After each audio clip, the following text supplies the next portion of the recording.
To dovařilo. Už se to dovařilo? Obídek, to mám došel kuchař. Děkuji, pane kuchaři, co jste mi to... brambory s masem. Ano, brambory s masem, tak já vám to tam vysypu na talíř. Dobře, vysypte mi to na talíř. Až to nádobí umyjeme. Musím nádobí. To je maso s auto. A není to horké? Není. Okay.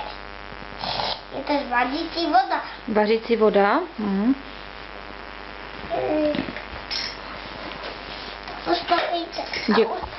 Děkuju.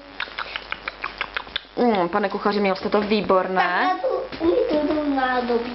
Dobře, umíte to nádobí.